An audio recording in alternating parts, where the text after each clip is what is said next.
नमस्कार। भूमि न्यूज के विशेष कार्यक्रम एक मुलाकात में आप सभी सुधी दर्शकों का स्वागत है। अभी डाल्टनगंज शहर में इप्टा के द्वारा एक विशेष कार्यक्रम राष्ट्रीय कार्यशाला युवाओं के संस्कृत कर्मियों के लिए आयोजित की गई है। इस कार्यशाला में युवा संस्कृत कर्मियों को कला क्या है, नाटक क्या है, नाटक क्यों करते हैं, इन सारे विषयों पर बातचीत करते हुए कला की तमाम विधाओं को बताने, समझाने और एक दूसरे से समझने के लिए यह कार्यशाला आयोजित की गई है। कला की एक विशेष विधा पपेट है।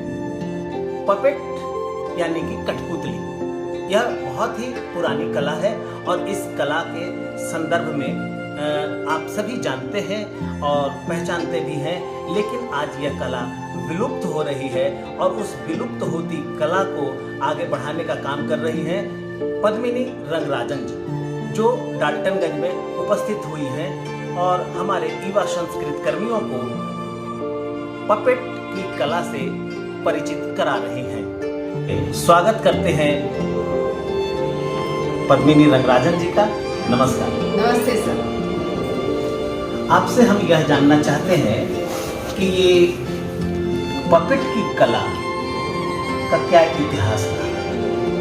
इतिहास तो इसका महाभारत से हमको इसका रेफरेंस मिलता है और इंडस वैली सिविलाइजेशन की जो खोज है उसमें भी हमको इसका रेफरेंस मिलता है और बहुत सारे ऐसे हमारे जो टोल पावरकुट के इसके शिलापतिकारम करके हमारा एक तमिल में एक ग्रंथ है, उसमें उसका रेफरेंस मिलता है और कालिदास के कथाओं पे उनके रचनाओं में भी इसके रेफरेंस मिलते हैं। शिव पुराण में भी इसका रेफरेंस रहा है। तो यानी कि यह बहुत ही प्राचीन कला है। हाँ, बहुत ही प्राचीन। और इस कला को लेकर आप चल रही हैं और यह कला अभी विलुप्त होती सी महसूस होती है। ऐसे स्थिति में आप किन किन कठिनाइयों का सामना कर रहे हैं?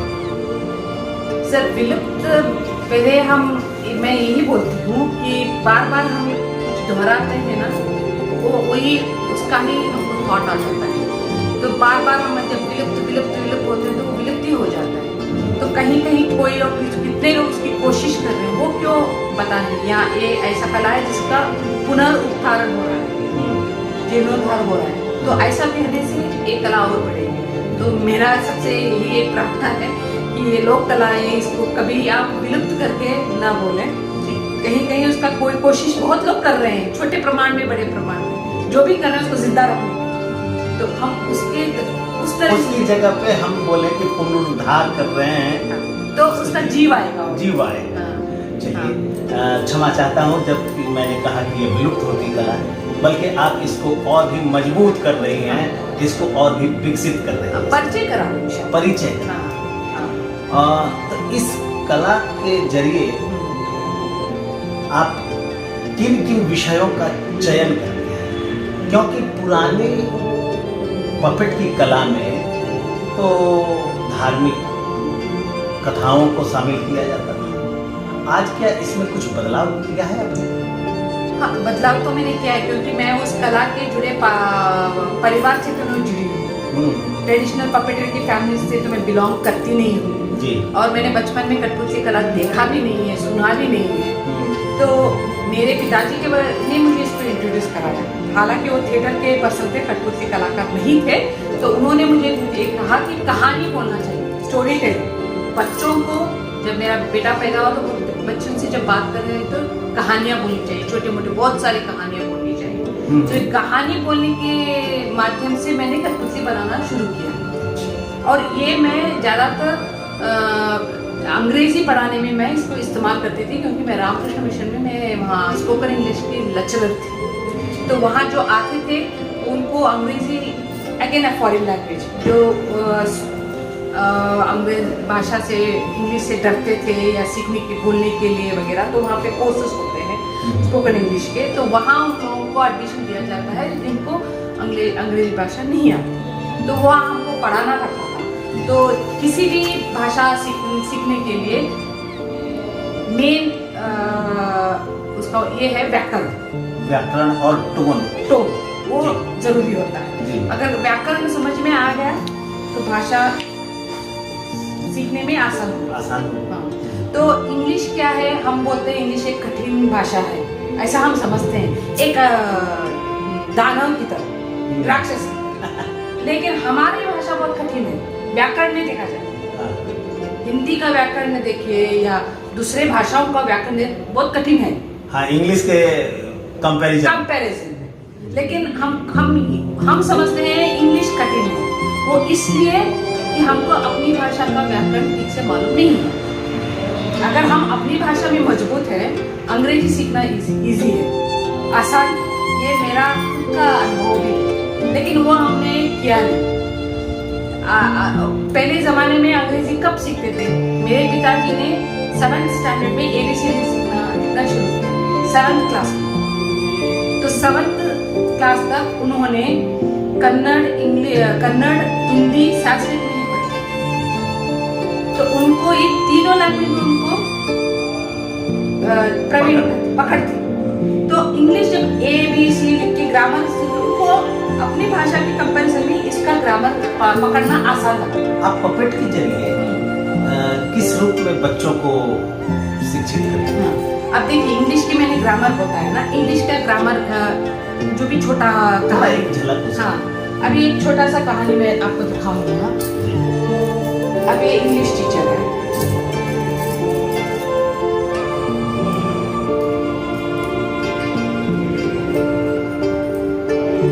और ये सीखने आया है, ये सिक्योरिटी गार्ड है।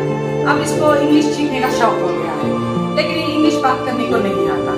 तो इसको पढ़ाना, इसकी उम्र की देखे तो, लेकिन इंग्लिश बोलना चाहता है। तो इसने एक छोटी कहानी, जैसे हम कौवे की कहानी बोलते हैं ना, एक कौवा प्यासा था गड्ढे में पर, वो इंग्लिश में थी। तो इंग्लिश में जब भी हम कहानी बोलते हैं तो ये पास्ट टेंस में होता है, कहानियां पूरा पास्ट टेंस में होता है। हाँ, एक once upon a time, अभी नहीं, there was a तो कहानियां हमेशा पास्ट टेंस में होती है। तो once upon a time, there was a crow. It was very thirsty. तो यहाँ पे हम जब देखेंगे पास्ट टेंस में ये वर्ब्स वगैरह was, were यही आते हैं। तो अभी हमको प्रेजेंट टेंस में बोला है, आज एक कौवा। Today there is a crow. अभी यहाँ देखो, हमको crow है, देखो, हाँ, there is a crow, देखा ना? हाँ, this crow is thirsty. Oh, this crow is thirsty. तो अभी के लिए बोलना है, so was is। तो इसके लिए कहानी द्वारा वहीं पे वर्ब चेंज करने का सिखाते हैं। सो डायरेक्टली नहीं बोलते कि हम आपको वर्ब चेंज करें, कहानी को 2-3 तरह से बोलते हैं। तो तब का ऐसा बोलने का, अब ऐसा क्यों बोल? No madam, there was a crow, not is a crow. Yes, you are right, there was a crow. But what is there now in front of you? Crow. This is a crow. This is a crow. This is thirsty. Oh, I am thirsty. I am hungry. Yes. So, इस तरह से आपने grammar पढ़ाया। हाँ, बच्चे नहीं, बड़े, और above 16 to 60। 16 to 60। हाँ, उनको पढ़ाया, बच्चों को नहीं। अच्छा। तो ये तो आपने इसका उपयोग किया पढ़ाने में, तो यह तो आपका इनोवेटिव आइडिया हुआ। हाँ, वो इसलिए हुआ कि मुझे इंग्लिश और तेलुगु में ट्रांसलेशन करना नहीं आता था। तेलुगु में नॉर्मल बात कर देती हूँ, जब पढ़ाने के होते हैं तो कुछ वर्ड्स मुझे नहीं आते थे शुरुआत में। तो मैं कैसा समझाऊँ मालूम, तो मैंने ले गए, तो ले जाके उनके हाथ में थमा दिया। तो जो मैं पढ़ा रही हूँ वो उनको दोबारा उसको पढ़ाना है, तो उसका प्रैक्टिस हो जाता था बोलने का। तो एक के हाथ में एक पपेट दे दिया, अब मैंने जो पढ़ाया ना, इसको पढ़ाओ, तो उनको पढ़ाते थे। तो अब तुम पढ़ाओ इसको, तो ये उसको पढ़ाते। तो ऐसे मैंने उनको प्रैक्टिस कराया बोलने का। They have to speak also, spoken English है ना, तो उनको बात ही करना है। तो ये पढ़ाने की प्रक्रिया जो आपने शुरू की पपेट के जरिए, क्या इसे गवर्नमेंट ने स्वीकार किया है अभी तक? मेरा इसमें गवर्नमेंट ने स्वीकार नहीं किया, लेकिन मैं प्राइवेट स्कूल्स में वगैरह मैंने लेसन्स प्लान्स दिए हैं, तो वहाँ मैंने कार्यशाला वगैरह किया। गवर्नमेंट में मेरा नहीं हुआ। गवर्नमेंट में नहीं, गवर्नमेंट अभी तक सपोर्ट नहीं किया। नहीं किया। किसी भी राज्य में भी आप तो चारों तरफ घूमती हैं, तो कोई पता हो ऐसा? इस विषय पे मैंने नहीं किया, लेकिन मैंने ट्रेनिंग जरूर किए हैं। जी। अभी CCRT का एक हमारे हैदराबाद में एक सेंटर है, रीजनल सेंटर। जी। तो CCRT ट्रेन्स टीचर्सों को कठपुतली कला में शिक्षण देती है। तो वहाँ मैं उनके ट्रेनर हूँ। तो वहाँ मैंने उन गवर्नमेंट टीचर्सों को ट्रेन किया है कि आप ऐसा उपयोग कर सकते हैं। तो वहाँ उस तरफ से मेरा कनेक्शन है, लेकिन एज अ प्रोजेक्ट मैंने गवर्नमेंट से नहीं किया। और गवर्नमेंट को इसकी ओर ध्यान भी नहीं होगी? पता नहीं।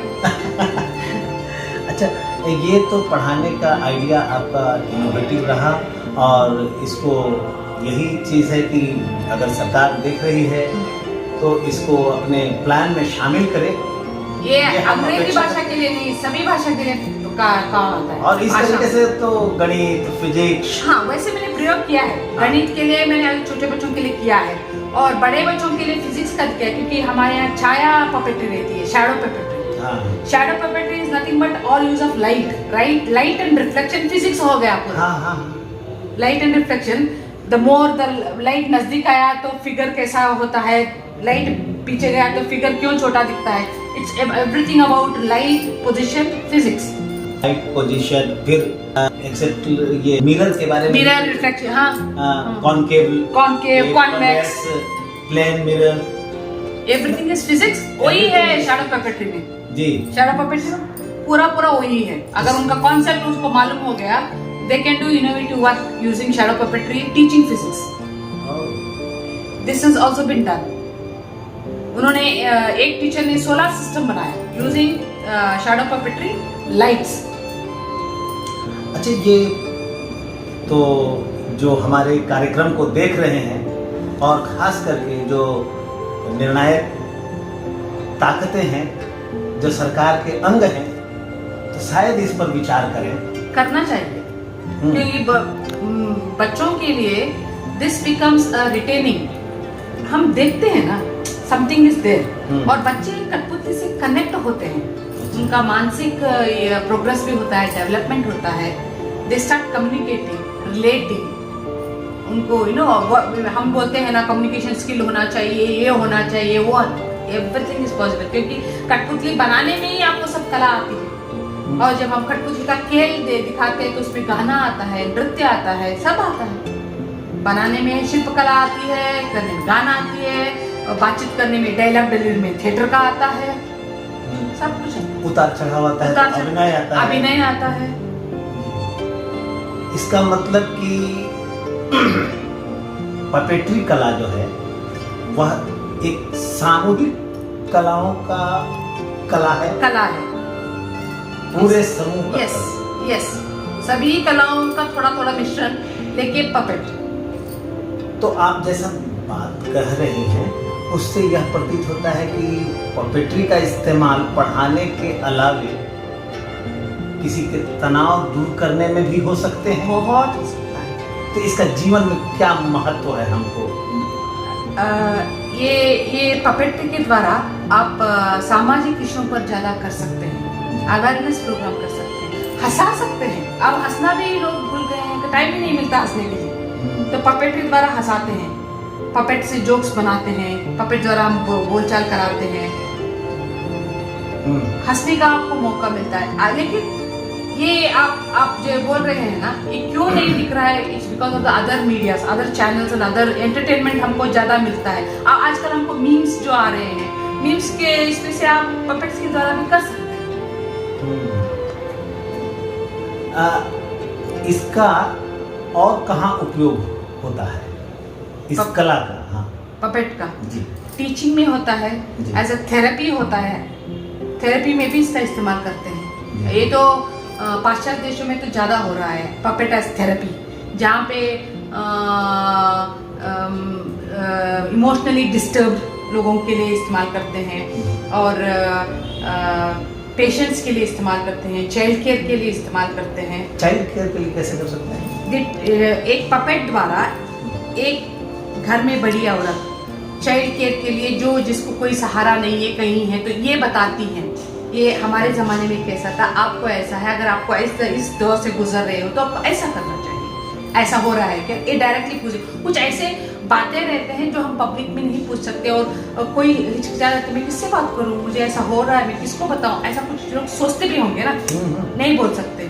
तो पपेट वो पब्लिकली पूछती है मेरे साथ ना ऐसा हुआ, पपेट को उसकी शर्म नहीं है, उसका शर्म नहीं। ये अभी से नहीं हो रहा है, बहुत पुराने जमाने से हो रहा है। हमारे यहाँ puppets we're talking about sexual relationship also। अभी हम लोग बात करते हैं काउंसलर की, फैमिली थेरेपिस्ट की, या ऐसा जहाँ पे हम जाते हैं हस्बैंड एंड वाइफ की रिलेशनशिप की बात करते हैं, या उन लोगों में वो कंपैटिबिलिटी नहीं है, जो कुछ भी हो सकता है वो हम बात कर रहे हैं। अभी काउंसलर है जिसके पास हम जा सकते हैं, जिसके साथ हम बैठ सकते हैं। उन जमाने में कहाँ का काउंसलर था, कौन था, पपेट करता था उसका शोज में। इसीलिए पुराने जमाने के शो सभी 6 से 8 घंटे तक चलते थे, क्योंकि बीच का जो था मिडनाइट मसाला जैसा, जो मिडनाइट मसाला 12 से 1 बजे था, लोग इंतजार करते हैं पपेट को आने के लिए। वो पपेट आपका पूरा बात करता है, उसको कोई शर्म नहीं है। क्यों नहीं है? क्योंकि हर एक इंसान के जीवन में ये सब होता है। और मुझे ये प्रॉब्लम है, मैं किसके साथ तक की बात करूं? मैं ना मेरे सास से बोल सकती हूँ, ना मेरी ननद से बोल सकती हूँ, इस गांव में नहीं हूँ, मेरे कोई पड़ोसी नहीं है, मेरी कोई सहेलियाँ नहीं है, लेकिन मैं किससे बात करती हूँ? और मेरा हस्बैंड भी मेरे लिए नया है, और हम जाके डायरेक्टली हस्बैंड से बात भी नहीं करते। उस दौर से गुजरे हैं ना लोग उस जमाने में, अब तो बात अलग है। उस दौर से गुजरने वाले मैं कैसे बात करूँ, कैसे बात, ये सोचते रहते। ये पपेट बेझिझक जाके वहाँ बोलता है, अरे मेरा कोई सुनता नहीं है, लेकिन मैं किससे बोलूँ, मेरी हालत ये है, कोई तो समझेगा मेरी हालत, ये बोलता है। This was the beauty of our culture, there is nothing wrong, क्योंकि सब मान के ही तो हम शादी करते हैं। शादी में तो एवरीथिंग, व्हेन यू, शादी मतलब क्या है, you are taking permission of the society that future में हम अपना संतान या whatever we are into relationship, एक वो प्रमाण करके ही करते हैं ना जी, so that is understood, तो उसमें कोई गलत नहीं है जी। हाँ, मुझे अपने हस्बैंड से कुछ बोलना है, कुछ मंगाना है, लेकिन मैं बोल नहीं सकती, पपेट बताएगा। कभी तो वो आके मुझसे पूछेगा ना, कभी मुझसे मिलता भी नहीं है, मैं भी तो चाहती हूँ उससे मिलना, लेकिन वो इस घर में ले आया और मुझसे मिलता ही नहीं है, तो मुझे क्यों ले आया? ये पपेट वहाँ बात करता है, तो जिसको जाना है वो उसको पहुँच जाता है। बहुत अच्छी बात आपने बताया कि puppet is the beauty of our society and beauty of our relationship. Yes, ये बहुत अच्छी बात है। लेकिन उसको भी बीच में रोका गया था, क्योंकि थोड़ा वल्गर जैसा बात कर रहे हैं करके लोगों ने उसका ताना देके उसको रोक दिया था। मतलब वो कैरेक्टर कुछ ऐसा था, वो आते हैं तो थोड़ा they come nude, the puppet comes nude, तो लोगों को लगा कि ऐसा पपेट को दर्शाना इससे बच्चे खराब हो जाएंगे। आजकल के इतने मॉडर्न गैजेट से क्या खराब हो रहे हैं लोगों को पता है। वो पपेट्स आके सामने बात करते थे जो वास्तव है, उनको तब कि कोई खराब नहीं हुआ, लेकिन इसको ऐसा बोल को उसका पाबंदी लगा के वो पपेट को निकाल दिया उन कलाकारों ने। They were forced to remove। बहुत आपने बहुमूल्य समय दिया हमारे इस चैनल को, इसके लिए आपको बहुत बहुत शुक्रिया। लेकिन शुक्रिया कहने से पहले मैं एक आग्रह करूंगा कि अपने पपेट के जरिए हमारे दर्शकों को इस चैनल के माध्यम से कुछ संदेश दें।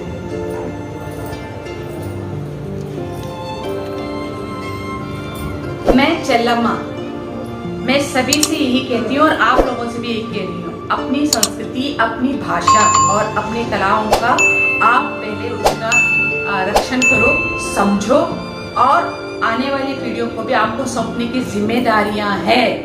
इसे नष्ट होने कभी नहीं देना। अगर आपकी भाषा नष्ट हो गई तो समझो सब कुछ नष्ट हो गया।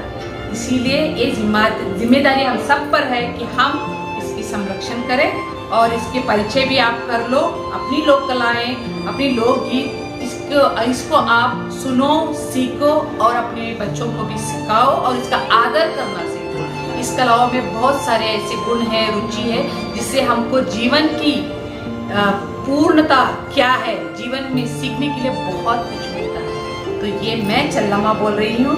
उम्मीद करती हूँ आप लोग इसको, मेरी इस बात का आप लोग गौरव करेंगे और इसका भी आप प्रयोग करेंगे। बहुत बहुत धन्यवाद। आज के लिए बस इतना ही।